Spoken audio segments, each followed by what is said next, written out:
Channel दृष्टि pharma.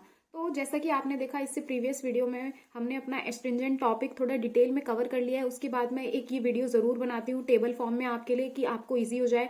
जैसे ही आप एग्जाम देने जाएं उससे पहले भी अगर आप 2 मिनट पढ़ लेते हैं सारी चीज़ें कि भैया बायोलॉजिकल सोर्स देख के चले गए, फैमिली देख के चले गए, केमिकल कॉन्स्टिट्यूएंट देख लिया है, यूजेस देख लिया, इसके अलावा और बचता ही क्या है देखने के लिए, इतना काफ़ी है। एग्जाम में 2-2 मार्क्स के क्वेश्चन आएंगे कि इसका केमिकल कॉन्स्टिट्यूएंट क्या है, यूजेस बता दो, तो आप इसी से करके चले जाओ ना, अलग से पढ़ने की क्या जरूरत है। वो तो हो गया थोड़ा डिटेल में कि जिसको बायोलॉजिकल सोर्स उसके साथ साथ मॉर्फोलॉजी और ज्योग्राफिकल सोर्स भी याद है तो और अच्छी बात है। अगर तुम्हें इतना ही याद है तो थोड़ा कम ही आएंगे ना नंबर, लेकिन पास तो हो जाओगे अच्छे से, हाँ हो जाएंगे। तो चलो स्टार्ट करते हैं। ऐसी एस्ट्रिंजेंट्स क्या होते हैं, देखो एस्ट्रिंजेंट्स हमारी ऐसी चीजें हैं जो क्या कर देती है, थोड़ा कॉन्ट्रैक्शन करवा देती है। कॉन्ट्रैक्शन का मतलब थोड़ा सिकोड़ देती हैं। किस चीज को सिकोड़ देती है, हमारे टिश्यूज को।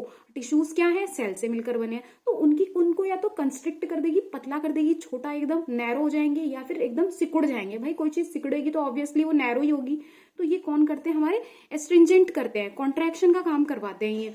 उसके अलावा और क्या करते हैं ये, अब देखो खुद सोचो ना, अगर वो जगह सिकुड़ेगी तो ऑब्वियसली वो एरिया कैसा हो जाएगा, टाइट भी हो जाएगा। वो टिश्यू को क्या कर देंगे, जितना वो पास आते जाएंगे वो उतने टाइट होते जाएंगे टिश्यूज, तो वो टाइट कर देते हैं हमारे एस्ट्रिंजेंट। तो वही मैंने लिखा हुआ है कि ये क्या होते हैं, हमारे ऐसे सब्सटेंस होते हैं जो क्या करवाते हैं, एक तो कॉन्ट्रैक्शन करवाते हैं या फिर कंस्ट्रिक्शन बोल लो, दोनों बात एक ही है। और या फिर ऐसे सब्सटेंस है जो टाइट कर देते हैं हमारे टिश्यूज को। आपको मैं एग्जांपल दूं एक खाने की चीज से, आपको याद हो जाए, जैसे कि आप कभी आंवला टेस्ट किया है, आंवला है, अगर हम उसे खाते तो कैसे हमारे गम्स वगैरह कितने टाइट टाइट से फील आता है उससे। या फिर जामुन खा लिया तो ये क्या होता है, एकदम टाइटनिंग सी कर देते हैं। तो हाँ, हमारे एस्ट्रिंजेंट का काम ही यही होता है।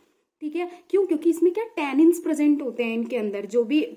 और जो हम एस्ट्रिंजेंट पढ़ रहे हैं ये हमारे कौन से हैं, प्लांट से रिलेटेड, जो हमें प्लांट से मिल रहे हैं, नेचुरली एस्ट्रिंजेंट जो मिल रहे हैं, तो वो उनके अंदर क्या प्रेजेंट होता है, टैनिन। और टैनिन क्या है, टैनिन हमारे पॉलीफिनोलिक कंपाउंड्स होते हैं जो हमें किससे मिलते हैं, प्लांट से मिलते हैं। कोई बार्क से मिल गया, कोई हमें फ्रूट से मिल गया, कोई हमें उसकी वुड से मिल गया, तो वो क्या टैनिन मिल रहा है हमको। और टैनिन ही क्या करते हैं, प्रोटीन को प्रेसिपिटेट कर देते हैं। अब ये प्रोटीन प्रेसिपिटेट का मतलब क्या है, यानी कि भैया अगर किसी सॉल्यूशन में प्रोटीन प्रेजेंट है तो ये प्रोटीन को अलग कर देंगे।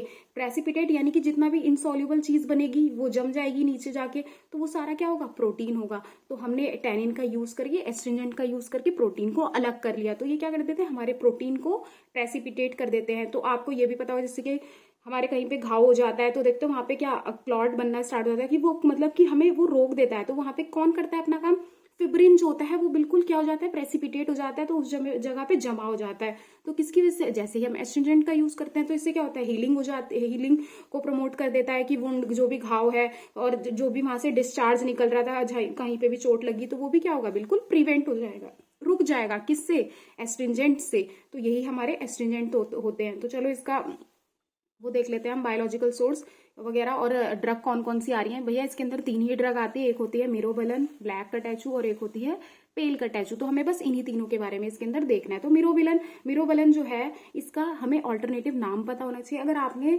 मिरोबेलन का के साथ हमने चेब्यूलिक याद कर लिया ना तो तुम्हें कहीं दिक्कत नहीं होगी। क्या, चेब्यूलिक, चेब्यूलिक। तो इसी से आगे देखना, biological source, chemical constituent, complete. ठीक है, C4 क्या हो गया, चेब्यूलिक। मिरोबेलन का एक और नाम, ये सारे मैंने क्या लिख रखे हैं, ऑल्टरनेटिव इनके सिनोनिम लिख रखे हैं कि भाई इन्हें और नाम से भी हम जान सकते हैं। मिरोबेलन हो गया, हरार बोल लो, हरडा बोल लो, हरितका बोल लो, ये सारे ही क्या है, हमारे एस्ट्रिंजेंट है। कौन सा, मिरोबेलन। तो ये मिरोबेलन हमें किससे मिलता है, वही उसका बायोलॉजिकल सोर्स होता है। तो हमें मिरोबेलन मिलता है किससे, ड्राइड मेच्योर फ्रूट से। किसके, टर्मिनेलिया चेबुला, भी बताया ना, चेबुला याद रखो, है ना। तो हमें ये याद रहेगा, MTC, मिरोबेलन का टर्मिनेलिया चेबुला हो गया। और C से चेबुला, और C से ही इसकी फैमिली हो गई है, कॉम्ब्रेतेसेई। तो फैमिली भी चेबुला से याद रखो कि कॉम्ब, कंघा होता है ना, कंघा, चेबुला, किसी का नाम बोल दो, एक बुल्ला है उसको क्या किया, कंघा कर दिया उसके, तो कॉम्ब्रेतेसेई इसकी फैमिली हो गई। केमिकल कॉन्स्टिट्यूएंट देखो, चेबुला से ही चेबुलिक एसिड है, chebulinic acid, chebulagic acid, ellagic acid, gallic acid, ये सभी हमारे क्या है, टैनिन्स हैं। और टैनिन्स क्या बताया मैंने, पॉलीफिनोलिक कंपाउंड्स। पॉलीफिनोलिक का मतलब क्या है, बेंजीन पे अगर एक से ज्यादा OH ग्रुप लगे हुए हैं तो कैसा हो जाएगा, पॉलीफिनोलिक हो जाएगा। और विटामिन C सबसे ज्यादा हमारा मिरोबेलन में प्रेजेंट होता है, आंवला में भी है लेकिन इसमें भी है हमारा। उसके बाद एस्ट्रिंजेंट, इसका यूज क्या है, वही एस्ट्रिंजेंट की तरह की, ये टिश्यूज को क्या कर देंगे, टाइट कर देंगे, प्रोटीन को प्रेसिपिटेट कर देंगे। स्टमैकिक, पेट में भैया दर्द वर्द हो रहा है तो ये उसे भी ठीक कर देंगे। परगेटिव की कॉन्स्टिपेशन हो गया, वहां से हमें रिलीफ दिला देंगे। और त्रिफला चूर्ण जो डाइजेशन के लिए होता है, उसकी कंपोजिशन में भी हम मिरोबेलन का यूज करते हैं। तो ये क्या हो गया हमारा, एक मिरोबेलन हो गया। उसके बाद आ जाओ ब्लैक कटेचू पे और पेल कटेचू, दोनों ही सेम है, तो मुझे फिर क्या जरूरत थी लिखने की, अभी बताऊंगी मैंने दोनों क्यों लिखा है। देखो, एक तो 2 बार पढ़ूंगी, आपको याद हो जाएगा। उसके अलावा एक और चीज है इसके अंदर जो मैंने आपको डिटेल में भी अच्छे से बता रखा है, तो आप हमारी प्रीवियस वीडियो में जाए, वहां से आपको पूरा टॉपिक अच्छे से कवर मिल जाएगा, बिल्कुल इसी तरीके से। डिस्क्रिप्शन वगैरह जाएंगे, वहां से आप नोट्स भी डाउनलोड कर सकते हैं हमारे लिंक में से।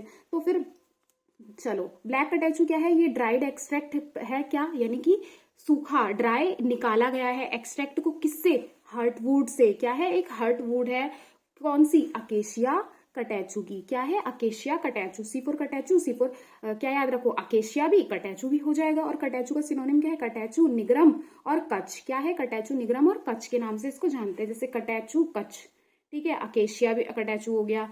फिर उसके बाद इसकी फैमिली क्या होती है, देखो लेग्यूमिनोसी। और पेल कटैचू भी सेम है, दोनों को साथ साथ लेके चलते हैं। देखो, पेल कटैचू का एक और नाम खैर भी हो गया है। पेल कटैचू जो है ये भी ड्राइड एक्सट्रैक्ट है, इसे भी किससे निकाला जा रहा है, अकेशिया कटैचू से। प्लांट, ये हमारे दोनों ही क्या है, ट्री है, उसकी भी किससे, हार्टवुड से हमें मिल रहा है। कौन, ब्लैक और पेल कटैचू, दोनों की फैमिली क्या है, लेग्यूमिनोसी है। और दोनों में केमिकल कॉन्स्टिट्यूएंट भी सेम है। देखो, एका कटैचिन हो गया, यानी अकेशिया था तो एका कटैचिन हो गया, कटैचिन्स हो गए, कटैचू टैनिक एसिड आ गया, और एक होता है फ्लेवोनॉइड क्वारसेटिन, ये भी हमारे पॉलीफेनोलिक कंपाउंड्स होते हैं, ये भी आ गए इसके अंदर। फिर उसके बाद देखो, इन स्किन इरप्शन, अगर कहीं पे स्किन जो है छिल गया है, तो वहां पे भी हम क्या, ब्लैक कटेचू का इस्तेमाल कर सकते हैं। डायरिया हो गया है तो भैया एस्ट्रिंजेंट का यूज कर लो। गम्स को, माउथ को क्लीन करने के लिए भी किसका यूज कर लो, ब्लैक कटेचू का। फिर उसके बाद डाई और टैनिंग इंडस्ट्री होती है ना, लेदर इंडस्ट्री होती है, जहाँ पे चमड़ा वगैरह इसका काम होता है, तो वहां पे भी हमारे ये क्या कहते हैं, टैनिन्स यूज किए जाते हैं, क्या, कटैचू वगैरह। और उसके बाद पेल कटैचू भी सेम है, देखो इसका भी देख लो एक बार, केमिकल कॉन्स्टिट्यूएंट कटैचिन, एपिकटैचिन, कटैचो टैनिक एसिड हो गया, क्वारसेटिन हो गया। ये भी एस्ट्रिंजेंट सेम यूज है, यहाँ पे और भी लिख सकते हो आप, astringent for cleaning the mouth and gums. फिर उसके बाद सिर्फ फर्क इतना है कि ये दोनों सेम है, तो हम क्यों पढ़ रहे हैं, फिर भी सिर्फ अंतर देखो ये है कि जो पेल कटैचू है वो हमारा एक टेस्ट देता है, गैम्बियर फ्लोरोसेंट टेस्ट, कि भैया एल्कोहलिक एक्सट्रैक्ट ले लिया हमने पेल कटैचू का, उसमें सोडियम हाइड्रोक्साइड डाला, फिर उसके बाद हम देखते हैं कि एक ग्रीन फ्लोरोसेंट हमें मिल जाता है, तो वही क्या, वो पेल कटैचू के केस में आएगा। लेकिन ब्लैक कटैचू ये वाला टेस्ट नहीं देता है। ऐसे ही एक और टेस्ट होता है क्लोरोफिल टेस्ट, वो भी कौन देता है, हमारा पेल कटैचू देता है उस टेस्ट को, जबकि ब्लैक कटैचू वो टेस्ट नहीं देता। तो ये आपके लिए एक अच्छी बात हो गई जानने वाली कि पेल कटैचू गैम्बियर फ्लोरोसेंट टेस्ट देगा, ब्लैक कटैचू वो टेस्ट नहीं देगा। ये याद रखना हमेशा के लिए, आपके लिए जो आपका एग्जिट एग्जाम होगा वहां पे भी पूछ सकता है कि पेल कटैचू देता है गैम्बियर फ्लोरोसेंट टेस्ट या फिर ब्लैक कटैचू, तो आपका ये कवर हो जाएगा। तो मैंने इस वीडियो में पूरा ये अच्छे से कवर करा दिया है। मिरोबेलन उसका क्या है, बायोलॉजिकल सोर्स फ्रूट है, किसका, टर्मिनेलिया चेबुला का, कॉम्ब्रेतेसेई इसकी फैमिली है। ब्लैक कटैचू पेल कटैचू दोनों का ही क्या है, बायोलॉजिकल सोर्स अकेशिया कटैचू है, और इसका भी अकेशिया कटैचू है। फैमिली क्या है, देखो लेग्यूमिनेसी, और इसकी भी लेग्यूमिनेसी है। केमिकल कॉन्स्टिट्यूएंट भी सेम है यार, बस तुम मिरोबेलन का याद रखना, चैबुलिक acid, चैबुलिनिक, लिनिक, लैजिक, ellagic, gallic, vitamin C, खत्म। क्या मुश्किल है, कुछ मुश्किल नहीं है, तो ये आप अच्छे से कवर कर लेना। हालांकि आपका यहीं पे ही अच्छे से कवर हो गया होगा। सो अगर आपको वीडियो अच्छी लगी तो लाइक करें। अब आपको इसके नोट्स हमारे टेलीग्राम के चैनल पे अवेलेबल हो जाएंगे। So thank you.